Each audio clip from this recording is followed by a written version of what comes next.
Hello everyone, welcome back to our channel unif prep hub. आज की video है 14 मार्च के करंट अफेयर्स पर। तो जैसे कि आपको पता है कि यूनिफ प्रेप हब ने बहुत सारे प्रोग्राम्स लॉन्च किए हैं, गाइडेंस प्रोग्राम लॉन्च किए, जिसमें आपकी यूनिवर्सिटी प्रोग्राम्स इंक्लूडेड है, स्कूल गाइडेंस प्रोग्राम इंक्लूडेड है, साथ ही बीएड और बीएससी के अलग सा एक गाइडेंस प्रोग्राम इंक्लूडेड है। और इसके अलावा आपको साथ ही मिलेगा बीए ऑनर्स के लिए, ये जामिया और एएमयू बीए ऑनर्स के लिए है। इसके साथ आपको नोट्स भी मिलेंगे और ये वाली प्लस पॉइंट सिर्फ और सिर्फ बीए ऑनर्स के गाइडेंस प्रोग्राम में ही है। आपको कॉल करनी होगी इस नंबर पे। ये नंबर है 8851474902।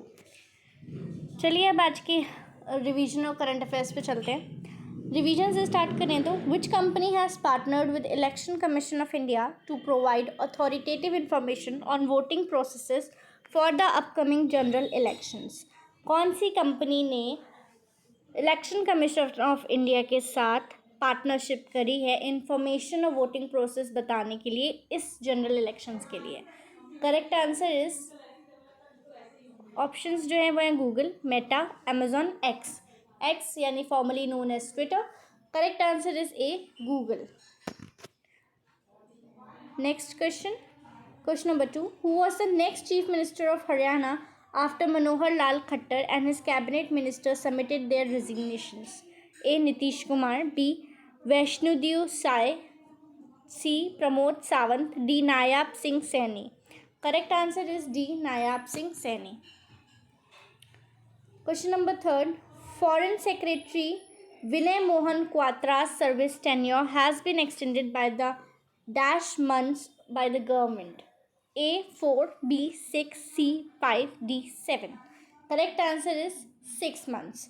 यानी कि फॉरेन सेक्रेटरी विनय मोहन क्वात्रा की सर्विस को 6 महीने और एक्सटेंड कर दिया है गवर्नमेंट ने। यानी कि वो इस 30 अप्रैल को उनका रिटायरमेंट हो रहा था, बट अब वो 31 अक्टूबर को होगा।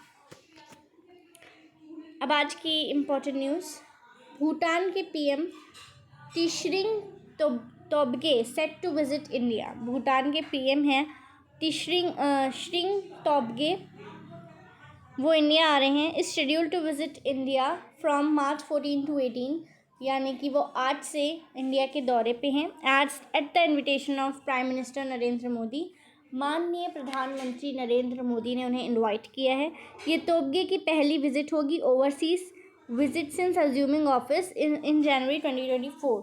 तो ये जो प्राइम मिनिस्टर हैं अभी भूटान के, श्रिंग तोब्गे, इनकी ये फर्स्ट विजिट है ओवरसीज़ में जब से इन्होंने चार्ज संभाला है। कब से संभाला है? जनवरी 2024 पे। और इन्हें प्रधानमंत्री नरेंद्र मोदी ने इंडिया इनवाइट किया है। अभी आपको पता है रिसेंटली में अवार्ड्स हुए थे, तो मैं तब नहीं बता पाई थी इसका मतलब करंट अफेयर, मतलब 12 मार्च को तक आ गए थे, मुझे तभी देना था, लेकिन अभी मैंने इसको सारे इन्फॉर्मेशन इकट्ठा कर लिए। हम इसमें मोस्ट प्रोबेबली उन क्वेश्चंस के बारे में बात करेंगे जो आते हैं। ऐसे तो बहुत सारी कैटेगरीज होती है, बहुत सारी चीज़ें होती है, बट हम सिर्फ मोटा मोटा बात करेंगे, ठीक है। तो एकेडमिक अवार्ड्स और ऑस्कर अवार्ड्स, दो एकेडमिक अवार्ड जो हैं वो ऑस्कर अवार्ड्स ही कहलाते हैं। यहाँ पे मैंने ऐड भी किया है। Academic awards commonly and now officially known as the Oscar, अब वो ऑफिशियली ऑस्कर के नाम से जाने जाते हैं, are awards for artistic and technical merit for the film industry. Film industry में भी आर्टिस्टिक और टेक्निकल मेरिट के लिए होते हैं। The first academic award were held in 1929.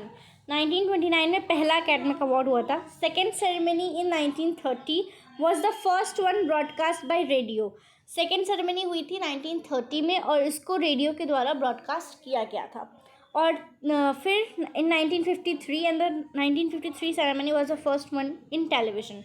और फिर उसके 20 साल ऑलमोस्ट 20 साल बाद पहला सेरेमनी टेलीविज़न पे आया था 1953 का। It is also the oldest and of the major annual American entertainment award. ये अमेरिकन एंटरटेनमेंट अवार्ड्स में से 4 मेजर अवार्ड्स में से एक है ऑस्कर, ठीक है।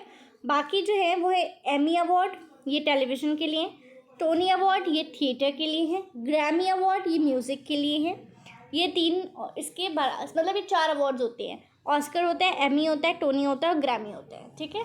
और ये चारों ही इसमें से 2 तो इम्पॉर्टेंट ही है, एमी, ग्रैमी और ऑस्कर। टोनी अवार्ड्स के बारे में उतनी बात नहीं होती है, बट या एमी अवार्ड्स के बारे में भी थोड़ी बहुत बात होती ही है।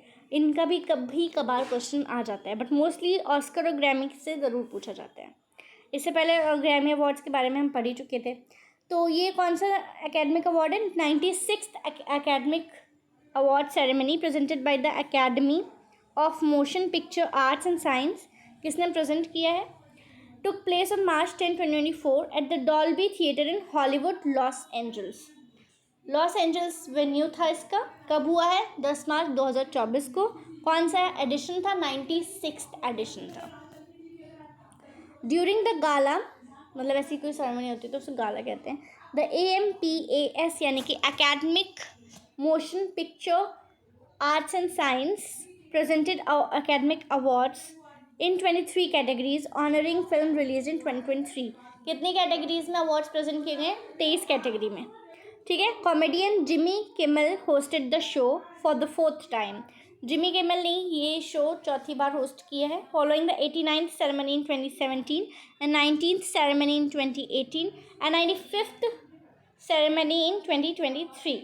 बाकी कौन सी 3 सेरेमनीज में किया है ये बताया गया, वो उतना इम्पोर्टेंट नहीं है हमारे लिए। Oppenheimer von 7 awards. ओपेनहाइमर ने अकेले 7 अवार्ड्स जीते हैं। Best picture, best director, best actor and best supporting actor. ये 4 भी इम्पॉर्टेंट जो होते हैं, ये चारों भी ओपेनहाइमर नहीं जीते और बाकी के 3 जो है वो नॉट सो मेजर है, ठीक है।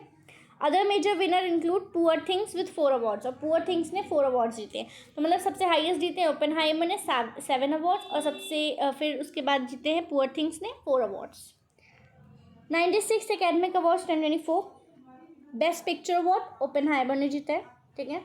Best actor in a leading role ये सिलियन मर्फी ने जीता है, again for Oppenheimer. Best actress in a leading role Emma Stone ने जीता है for Poor Things. Best actor in a supporting role Robert Downey junior, Oppenheimer. Best actress in a supporting role Da'Vine Joy Randolph, the Holdovers, ठीक है, इन्होंने जीता है। Best directing Oppenheimer Christopher Nolan. 4 awards तो ये हो गए जो कि मेजर कैटेगरी में है ओपेनहाइमर के, ठीक है। Best animated feature film the Boy and the heroine, ठीक है। देन 5th बेस्ट जो अवार्ड मिला है ओपेनहाइमर को वो है बेस्ट सिनेमेटोग्राफी, ये भी ओपेनहाइमर को ही मिला है, ठीक है। एक बार फिर देख लीजिए आपको ओपेनहाइमर के लिए कौन कौन से अवार्ड जीते हैं। Best picture award, best actor in a leading role Cillian Murphy, Oppenheimer के बेस्ट एक्टर हैं लीडिंग रोल में। फिर best actor in a supporting role Robert Downey junior, इन्होंने जीता है ओपेनहाइमर के लिए। Next best directing Christopher Nolan इसके डायरेक्टर हैं, ओपेनहाइमर ने जीता है अगेन ये अवार्ड। बेस्ट सिनेमेटोग्राफी भी ओपेनहाइमर ने जीता है। ये 5 कैटेगरीज हैं इन टोटल जिन्होंने ये अवार्ड जीते हैं, और बाकी की 3 ये सारी मेजर कैटेगरीज हैं, ठीक है। यहाँ पे 8 कैटेगरीज हैं, उसमें से 5 जो मेजर हैं उन्होंने ओपेनहाइमर ने जीता है वो अवार्ड्स, बाकी की 2 अलग अलग तीनों ने अलग अलग जीते हैं। Poor Things best actress in a leading role Emma Stone ने। Best actress in a supporting role Da'Vine Joy Randolph, the Holdovers. और best animated feature film the Boy and the Heroine, तीनों ने अलग अलग जीता है। ये बहुत ही इजी होगा आपके लिए याद करना अगर आप सिर्फ इसकी ये याद कर लें कि कौन कौन सी हैं, ठीक है। लेकिन हाँ ये आपको याद करना पड़ेगा कि एक्टर कौन था। अगर आपने देखा होगा ये मूवी तो बहुत अच्छी बात है, आपको याद ऐसे ही हो जाएगा। और डायरेक्टर कौन है और सपोर्टिंग एक्टर का क्या नाम है, सब कुछ आपको ऐसे याद हो जाएगा अगर आपने मूवी देखी होगी तो आज के लिए इतना ही। आई होप आपको ये करंट अफेयर सेशन पसंद आया होगा और समझ आया होगा। That was it for the video. Thank you.